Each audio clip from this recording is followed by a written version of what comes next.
Okay, that was a decent premiere. Sure, we didn't get to hear from everything, and people were arguing not too much happened, but to be honest, I actually kind of liked that it wasn't too chaotic, to be honest. I mean, like, last season was chaotic at the wazoo, but that edit handled it so poorly that just, yeah, let's get a little less craziness and have the edit actually represent what is going on, huh? Also, I'm not complaining about nothing because obviously everyone watching this knows what's happened over the course of the whole season. I'm the one that's behind because real life got in the way, yeah.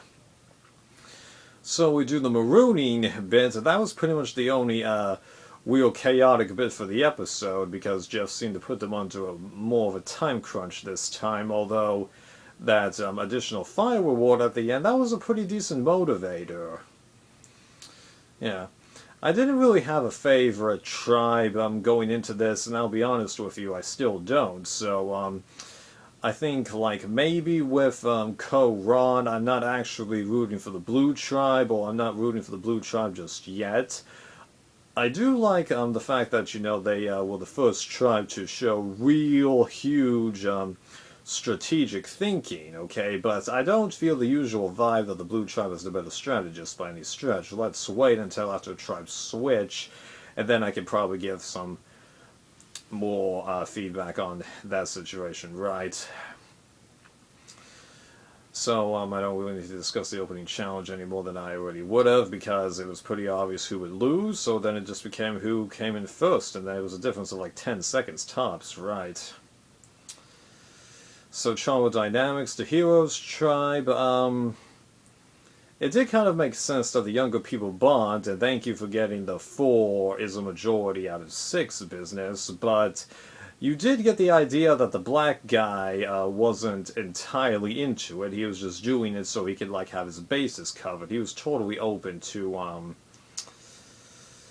changing his options later on and all that stuff, but I did get the idea that the quote-unquote power couple was together and that the moms were together, but obviously we know what happened there. Then the Healers Tribe, we didn't really hear too much from them other than the guy with the glasses. I think his name could be Pete. You know me, it always takes me a couple episodes to get the names down. Although him talking to that muscular guy, that was pretty interesting because you can tell that even though muscular dude is being paranoid, he's calm enough to say, hey, listen to my tone of voice here. I'm speaking to you from a genuine place. I'm pushing your buttons, but at the same time, I just want to let you know that, hey, you know, I'm leaving it kind of unsaid, but that's how I interpreted it. So I'm wondering what that tribe's going to do, because I can see that tribe honestly going any which way, to be honest with you. And then the Hustlers, I felt like they were somewhat shafted because all we got was, his name's either Joe or Ryan, I forget, finding the secret advantage and what he did with it, and then that other guy being a goofball with the insects or native creatures to the Fiji Islands. So I didn't feel like there was that much there. And how do I feel about producers supposedly replacing the legacy advantage with this one episode Super Idol? It's not bad, but I hope that this doesn't become just too much. Okay, because like I know what you're thinking. You weren't complaining about it being too much last time. Well, I actually did kind of complain about it, but it's just that the legacy advantage and then the vote advantages added up to be a little bit too much. I'm not somebody who complains about the immunity train incident. I actually have no problem with that whatsoever. I just felt like the legacy advantage didn't add much if it was just a hidden idol that could only be used at 2 tribals and only by the person that had the piece of paper in their possession. I just feel like that's just stupid. You should just make it be another idol, if you ask me. Right, so this one little bit, yeah. If they handle it correctly, this can work, yeah. Because Survivor usually handles twists pretty well, although I still haven't forgiven them for Caramone. And then Joe/Ryan's a camera time. I'm curious to see what this guy does, because he does kind of stand out from the other men who are the most part muscular, although having muscles doesn't always guarantee, because, you know, you could have a lot of muscles but no endurance, and then you could be like me, who's 6'1", 158, but have a decent amount of muscle on him. Yeah. Okay. So that summarizes the tribes up. The immunity challenge, I probably would have made the exact same choice preferences that the tribes did. You know, where the heroes go for the straightforward, least likely to screw up maze. Then the hustlers end up choosing the typical survivor maze that has been used over and over again, leaving the healers with that tiny beam going straight forward. But as they're all going through the bits, I realized, hang on a second, if the healers crack the table, they can win in a heartbeat, and then the heroes, even though it's real easy to figure out the maze, it's super time consuming. And if you screw up once late in the game, I think they're screwed. So, yeah.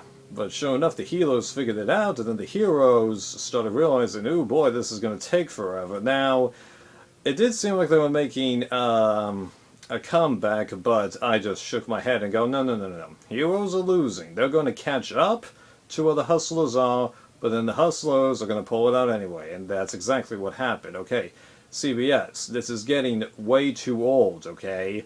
Now, I'm sure that there are times where a tribe definitely is able to make a comeback in a situation like this, okay? But usually they don't. So, my thinking is, only do it from now on, I think, if they really do make a comeback. Now, I know that you want to make it suspenseful, but for many of us long-time viewers, it's not that suspenseful anymore, okay? We've got you figured out. Right. So then the dynamics of the heroes' camp. Well, you could tell that that original foursome was kind of unraveling, so it became what would Ben and the black guy do, but then it became more of what would the black guy do, because you got the air that whatever he said would most likely fly, even though in the back of my mind I was like, why aren't people considering turning against him? Because even though it seems a little dumb and unlikely, I feel like the idea should be thrown around at least a little bit, but it wasn't. But keep in mind, this was the back of my mind speaking. So, one of the moms ended up getting the super idol, but we didn't really hear much about her thoughts, and even then, because we never really figured out how Ryan, or Joe, I forget, ended up, transferring the thing to her, I just felt like the decision didn't have much weight to it. I really wish they had made it explicitly clear why he chose her and all that stuff, because just, yeah, it would have made a lot more on our minds. So the heroes go to the tribal, which is a pretty nice tribal, and once again, honesty seems to be the way to go, where everybody just airs out all the dirty laundry, everyone goes up to vote, and then the mom that got the lesser amount of airtime ended up getting voted out, including her alliance member. Now, Stephen brought up a pretty interesting argument as to why she did that, and I think I agree with that argument, but yeah, the fact that I didn't see that mom going as a possibility just kind of undermined the decision, to be honest with you, yeah. Sure, it was kind of shocking that it was unanimous, but 3 seconds later I was like, okay, time to move on. So normally when there's 3 tribes, I do a prediction as to who's going to lose the next immunity, but this time I have no prediction whatsoever. These tribes all feel really even to me, so who knows, we could have a 5-5-4 bit going into the tribe switch, who knows? See ya.